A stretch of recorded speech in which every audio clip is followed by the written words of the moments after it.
Olá, bem-vindos à nossa conversa de hoje. Vamos direto ao ponto. O que é a alma?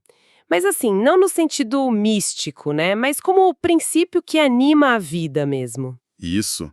E poucos pensadores encararam essa questão de um jeito tão sistemático quanto Aristóteles. Principalmente na obra dele sobre a alma, o famoso De Anima. Exatamente. E é nesse texto que a gente vai mergulhar hoje. Sim. Vamos a uns trechos da tradução portuguesa da Ana Maria Loyo, que é baseada na edição de referência do David Ross. Legal. E a nossa missão aqui, então, é tentar desvendar as ideias centrais de Aristóteles, né? O que ele realmente queria dizer com alma, como ela se liga ao corpo e como ele explicava coisas tipo sentir, pensar. Certo, bora lá então. Mas, olha, antes de começar, só um toque rápido. O texto em si, bom, não é bem uma leitura leve, né? Definitivamente não. Provavelmente são notas de aula que foram compiladas séculos depois, parece que por Andrônico de Rhodes. A Martha Nussbaum, mesmo que é uma super estudiosa de Aristóteles, ela diz que o livro 3, especificamente, é internamente uma bagunça. Complicado. Pois é, tem debate sobre se tudo ali é mesmo dele. Aliás, tem até uma história engraçada ou curiosa que o Cícero, lá na Roma Antiga, já estava correndo atrás de comentários para entender melhor o De Anima. Nossa, Quer dizer, decifrar Aristóteles é quase um esporte antigo. é uma ótima perspectiva essa. Mostra o peso, né? E a complexidade da obra. Mas assim, apesar dessas questões do texto, o consenso acadêmico, de modo geral, é que o núcleo do pensamento ali é genuinamente aristotélico. Ah, bom. A própria Nussbaum que você citou, ela conclui algo como a formulação exata da maior parte do material é de Aristóteles. Então acho que a gente tem sim um terreno firme para explorar as ideias principais. Combinado.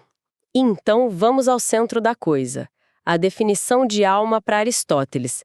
E já adianto para o pessoal, esqueçam aquela imagem de fantasma morando no corpo. Com certeza, a visão dele é radicalmente diferente. Para ele, a alma não é uma entidade separada pilotando o corpo, sabe? Ele define a alma como a forma, o eidos, ou, para ser mais preciso, a primeira atualidade entelecheia proté. Primeira atualidade? Isso, de um corpo natural organizado, organicon, que tem a vida em potência. Ok, primeira atualidade. Essa expressão é chave, né? Mas pode soar meio abstrata. Como a gente pode descomplicar isso um pouco? Vamos pensar assim, ó. Tem uma diferença entre você saber tocar violão, você tem a habilidade, a capacidade ali guardada, né? E você estar efetivamente tocando violão agora. Certo. Saber tocar seria como essa primeira atualidade, a capacidade está lá pronta para ser usada.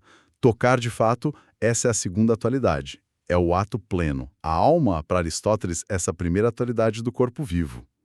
É ter a capacidade fundamental de viver, de sentir, de se nutrir, de pensar. Estar acordada agora, percebendo alguma coisa específica ou pensando ativamente, isso seria a segunda atualidade. Entendi. Então a alma é menos uma coisa dentro do corpo e mais um como, o princípio de funcionamento daquele corpo específico vivo. Exatamente. É a organização funcional que é inerente àquele corpo. Ele usa aquela analogia do machado, lembra? Lembro, sim. O que faz um monte de metal e madeira ser um machado é a sua forma, a sua capacidade de cortar. Essa capacidade de cortar seria a alma do machado. Que interessante. Do mesmo jeito, a alma é o que faz um corpo que é organizado ser um corpo vivo funcional. Ou outra imagem que ele usa é como a marca que um anel deixa na cera. A forma fica impressa ali, né? Mas sem a matéria do anel, sem o ouro ou a prata... Essa da cera é a última. Ela sugere uma ligação bem íntima entre alma e corpo, certo? Se a forma está na cera, ela não existe sem a cera. Precisamente. Para a maioria das funções da alma, tipo nutrição, percepção, essas coisas, Aristóteles argumenta que elas são inseparáveis do corpo. Assim como a visão é inseparável do olho, ou o corte é inseparável do machado. Faz sentido. A alma é a essência daquele corpo vivo e específico. É o que é ser para ele. E nesse sentido, ela é a causa desse corpo. Causa formal, porque dá a estrutura e a função. Causa final, que é o propósito, o fim para qual o corpo existe e opera, e causa eficiente também, a fonte do movimento e das mudanças da vida. Entendi. É uma visão muito mais integrada e, de certa forma, até biológica do que muita gente pensa quando ouve falar de alma. Agora, ele fala em partes da alma. Isso não entra um pouco em conflito com essa ideia de unidade funcional? Talvez faculdades ou capacidades sejam um termo melhor para a gente usar? Faculdades é uma tradução excelente, sim, e menos problemática. Ele descreve, na verdade, uma hierarquia de capacidades, onde as mais complexas, elas incluem e dependem das mais básicas. Não são pedaços separados, sabe? São mais como níveis de funcionalidade. E como funciona essa hierarquia? Qual seria a base, o começo de tudo? A base de tudo, o nível mais fundamental mesmo presente em todos os seres vivos, inclusive nas plantas, é a faculdade nutritiva, o trepicon. Ah, da nutrição? Isso.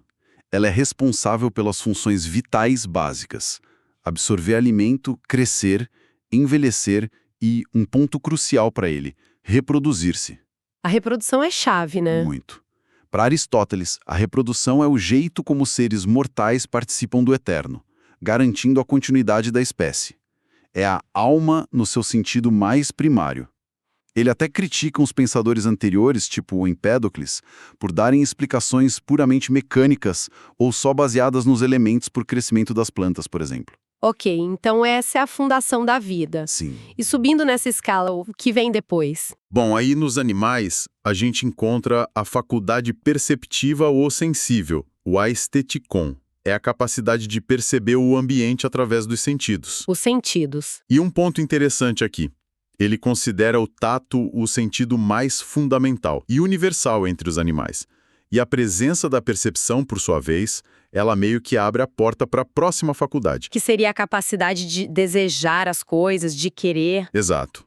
A faculdade apetitiva ou desiderativa, o orecticon. Pensa bem, se um animal percebe o mundo, ele também começa a desenvolver desejos e aversões em relação a esse mundo, né? Claro. Essa faculdade engloba o apetite, a busca por prazer, epithumia, o impulso, tipo raiva, coragem ou túmus, e, nos seres que têm razão, a vontade, boleses. Ela está totalmente ligada à percepção de prazer e dor, e isso guia o comportamento, buscar ou fugir. Faz todo sentido. Perceber leva a sentir e a querer. E a capacidade de se mover por conta própria, de ir de um lugar para o outro, onde entra nisso? Essa é a faculdade locomotora, kineticon katatopon, a habilidade de se deslocar no espaço. Nem todo animal que percebe se move, ele pensava em ostras, esponjas, coisas assim. Verdade. Mas muitos desenvolvem essa capacidade, que está ligada à busca por comida ou à fuga de perigos que foram percebidos. E aí a gente chega no topo dessa escada, o que diferencia os húmenos. É a faculdade discursiva ou intelectiva, o dianoeticon, ou como ele chama muito, o nous. A capacidade de pensar, de raciocinar, de entender princípios universais. O intelecto. Isso. Aristóteles atribui essa aos humanos e ele especula, talvez a seres ainda superiores. E ele trata o intelecto, o nós, de um jeito bem especial. Ele sugere que essa parte, ou pelo menos um aspecto dela, pode ser algo distinto, potencialmente separável do corpo, talvez até eterno. Uau! Então, essa hierarquia é cumulativa, né? Uma planta só tem o básico, a nutrição. Os animais adicionam percepção, desejo, talvez movimento. E os humanos colocam o intelecto por cima disso tudo. Cada degrau se apoia no anterior. Perfeitamente colocado. É uma visão bem integrada das capacidades da vida, mostrando uma continuidade, mas também uma complexificação na natureza. Sem nutrição não tem vida. Sem percepção, geralmente não tem desejo direcionado ou um movimento complexo. Vamos focar um pouquinho agora na percepção, na aesthesis, já que ele detalha tanto isso. Qual é a mecânica por trás dela, segundo Aristóteles? O que é realmente fascinante ali? Olha, um ponto fundamental é que a percepção não acontece por contato direto do objeto com o órgão sensorial. Ela sempre precisa de um meio. Meio. Como assim? O ar, por exemplo, é o meio para a gente ouvir e ver. a água para os peixes e a própria carne funciona como meio para o tato. O exemplo que ele dá é muito claro. Se você encosta algo colorido diretamente na sua pupila, você não vê a cor. Precisa da distância, do meio. Que curioso isso. Então, como é que o órgão pega informação? Ah, aí vem outra ideia central dele. O órgão sensorial recebe a forma sensível sem a matéria do objeto. A forma sem a matéria. De novo a analogia da cera. Exatamente. A cera recebe o desenho, a forma do selo, mas não recebe o metal, a matéria do anel, certo? Certo. Da mesma forma, o olho recebe a forma da cor vermelha de uma maçã, mas não a matéria da maçã em si.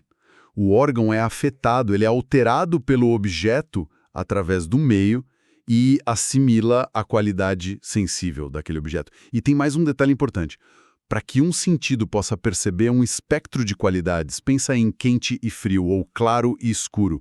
O próprio órgão não pode ter nenhuma dessas qualidades em extremo. Ele precisa ser um meio termo, uma mesotez. Meio termo. O órgão do tato não pode ser super quente nem super frio para poder sentir as duas coisas. É por isso também que um estímulo muito intenso, uma luz que ofusca, um som muito alto pode danificar o sentido, porque ele sobrecarrega e destrói essa proporção, esse equilíbrio, o logos que é necessário no órgão. Essa ideia do órgão como meio termo é bem geniosa. E como ele organiza os diferentes tipos de coisas que a gente percebe, os tais sensíveis. Ele faz uma distinção bem importante que ajuda a gente a entender como forma o nosso conhecimento do mundo. Basicamente são 3 tipos. 3 tipos? Primeiro, os sensíveis próprios. São aqueles exclusivos de um único sentido. Cor para visão, som para audição, sabor para o paladar e assim por diante. Aristóteles achava que a percepção desses é geralmente confiável, sabe? Com pouca margem para erro. Ok. E os outros? Segundo, os sensíveis comuns. São percebidos por mais de um sentido e geralmente estão ligados ao movimento e à estrutura no espaço. São eles: movimento, repouso, número, figura e tamanho. Ah, tipo, eu posso ver e sentir o formato de um objeto. Isso, exatamente. Podemos ver e sentir o movimento ou a forma. Aqui, ele já admite que a gente pode se enganar mais facilmente. E o terceiro tipo? São os sensíveis por acidente. Isso acontece quando a gente percebe um atributo que não é diretamente captado pelo sentido, mas está associado ao que foi captado. O exemplo clássico dele é: você vê algo branco, que é um sensível próprio da visão, e reconhece o filho de Diares. Ah! Ser o filho de Diares é acidental em relação à brancura que você percebeu diretamente. É quase uma inferência imediata que a gente faz, ligada à percepção. Certo. Então temos os sentidos individuais, pegando informações próprias ou comuns. Mas como a gente junta tudo isso? Como eu sei que a mesma coisa que eu tô vendo, que é branca, é a mesma coisa que eu tô provando, que é doce? Aristóteles fala do tal sentido comum, a koeneaisthesis aqui, né? Mas não no sentido de bom senso que a gente usa hoje. Exatamente. Não tem nada a ver com bom senso no uso moderno. Para Aristóteles, o sentido comum é uma capacidade perceptiva central. Não está ligada a um órgão específico, mas opera junto com os sentidos individuais. E o que ele faz exatamente? As funções principais deles são basicamente 3. Primeiro, perceber os sensíveis comuns, movimento, figura, etc., que não pertencem a nenhum sentido isolado. Segundo, é a consciência da própria percepção. A gente sabe que está vendo, não apenas vê. Ah, interessante. A percepção da percepção. Isso. E terceiro, discriminar e integrar as informações dos diferentes sentidos. Reconhecer que a doçura e a brancura vêm do mesmo objeto, mas são qualidades diferentes. É o sentido comum que nos dá uma experiência unificada do mundo, e não só uma coleção de sensações soltas, sabe? E ele opera de forma una e instantânea. E entramos no pensamento. Qual é o pulo do gato aqui para Aristóteles? Como o intelecto, o nosso, se diferencia da percepção? Olha, a diferença fundamental é que a percepção lida com objetos particulares concretos, tipo esta maçã vermelha aqui na minha frente. O intelecto, por outro lado, ele lida com universais, com as formas ou essências, o eidos, que são abstraídas desses particulares. Tipo o conceito de maçã em geral, ou de vermelhidão. Exato. Ele aprende o que é ser das coisas. Antes de pensar ativamente, Aristóteles compara o intelecto a uma tábula rasa, a tábula rasa, uma lousa em branco onde nada está escrito em ato.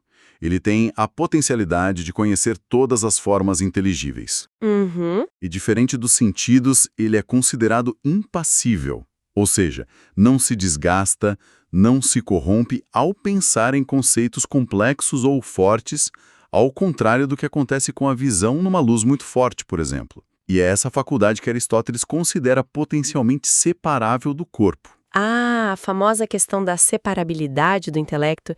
Mas aí a gente entra naquela divisão que talvez seja a mais complexa e debatida de todas: o intelecto ativo e o intelecto passivo. Confesso que essa parte sempre me deu um nó na cabeça. Não se preocupa, você está em ótima companhia. É sem dúvida um dos pontos mais obscuros e mais interpretados do De Anima, e talvez de toda a filosofia dele. Ufa! Mas a ideia geral é mais ou menos assim. O intelecto passivo, patheticus nous, é a capacidade de receber as formas inteligíveis. É a potencialidade de aprender e conhecer. É como se fosse a matéria do pensamento, a lousa em branco. E esse aspecto parece estar ligado ao indivíduo e ser perecível, morrer com o corpo. Ok, a capacidade de receber. E o ativo? O que ele faz? O intelecto ativo, poeticus nous, é o agente que atualiza essa potencialidade. Aristóteles faz uma comparação com a luz. A luz não é a cor, nem é o olho, mas ela torna a cor que era potencialmente visível em efetivamente visível para o olho. Entendi a analogia. Da mesma forma, o intelecto ativo ilumina as formas que estão potencialmente inteligíveis ali nas imagens mentais, que vieram da percepção, e as torna efetivamente conhecidas pelo intelecto passivo. É esse intelecto ativo que ele descreve como separável, impassível, imortal, eterno, sempre em ato. Separado e imortal. Nossa. Pois é. Mas, curiosamente, ele acrescenta que não parece haver memória associada a esse intelecto puramente ativo. E um ponto crucial. Sem o intelecto passivo, a capacidade de receber o ativo não teria onde escrever, digamos assim. Então, não haveria pensamento individual. É uma dança muito complexa entre o potencial e o atual, o imanente e o transcendente. E a imaginação, a fantasia, qual é o papel dela nesse processo todo? Ela entra onde? Fundamental. Isso levanta uma questão bem importante sobre como a gente conhece as coisas. A imaginação para Aristóteles é tipo um movimento que resulta da atividade sensorial, da percepção em ato. Ela produz e retém imagens, os fantasmata. Imagens mentais. Isso, e aqui vem um ponto que ele é bem enfático. A alma nunca pensa sem uma imagem. Mesmo o pensamento mais abstrato sobre conceitos universais, ele opera sobre ou com base nessas imagens mentais que, em última análise, vieram da experiência sensorial. Isso é muito forte. Quer dizer que mesmo o nosso pensamento mais elevado, nossa capacidade de abstrair, está ancorado na nossa experiência corporal, sensorial, por meio dessas imagens. Exatamente. O intelecto aprende universal a partir do particular que está representado na imagem. Isso mostra o quão integrada a visão do Aristóteles, mesmo quando ele está lidando com a faculdade que ele considera potencialmente separável. O pensamento não acontece num vácuo puramente conceitual. Ele precisa da matéria-prima, digamos, fornecida pela percepção e processada pela imaginação. Ok, entendemos a percepção, o pensamento, mas o que efetivamente nos move? O que nos faz agir no mundo? Não pode ser só a nutrição, nem a percepção passiva. E o pensamento teórico também não parece ser suficiente, né? Já que ele lida com universais e não com a ação aqui e agora. Então, o que é? A chave para ele está na interação da faculdade desiderativa, orecticon, lembra, que inclui apetite, impulso e vontade, com ou o intelecto prático, que é o que raciocina sobre meios e fins para a ação, sobre o que é bom ou ruim fazer, ou com a imaginação, que pode apresentar algo como prazeroso ou doloroso. Ah, então é uma combinação. Isso. Conectando tudo. O gatilho para a ação é sempre um objeto de desejo, o orecton, algo que é percebido ou imaginado como bom ou prazeroso, ou cuja ausência é ruim ou dolorosa. Certo. Esse objeto, apresentado pela percepção, pela imaginação ou pelo intelecto prático, ele ativa o desejo, seja o apetite pelo prazer imediato, seja a vontade racional que busca um bem maior ou futuro.